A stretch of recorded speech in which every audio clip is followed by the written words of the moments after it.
যে যেদিন ভারতবর্ষের বুক থেকে একটি মুসলিমও আর থাকবে না, সেদিন সবার আগে যাদের ভাত এবং দালালি এবং টাকা পয়সা এবং মুসলিম মুসলিম দেখিয়ে যাদের এত ক্ষমতা, তাদের সমস্ত ব্যবসা চোপাট হয়ে যাবে এবং সেই দলটার নাম বিজেপি।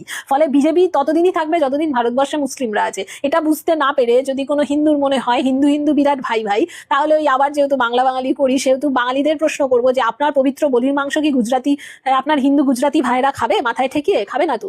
আপনার মাছটা আপনার কাছে, আপনি যখন মাছের মাছ সেটা আপনার নিজের আরাধ্যকে ভোগ হিসাবে দেন, সেটা কি আপনার কোনো মারওয়ারি হিন্দু ভাই খাবে? খাবে না তো। ইউপির ব্রাহ্মণরাও খাবে না। কিন্তু কথা হচ্ছে যে হিন্দু হিন্দু ভাই ভাই জিগির তুলে, হ্যাঁ, আজকেও বিহারে দলিত হত্যা নৃশংসভাবে অন্তজ শ্রেণীর প্রতি মানে পুকুরের ছায়া পড়লে, সেই ছায়া কেন পুকুরে পড়েছে, সেই অপরাধে যে দেশে দলিতদের পিটিয়ে মারা হয়, সেখানে হিন্দু হিন্দু ভাই ভাই, এর থেকে বড় হাস্যকর বিষয় আর হয় না। হিন্দু হিন্দুও ভাই ভাই নয়, তাদেরও জাতিভেদ আছে।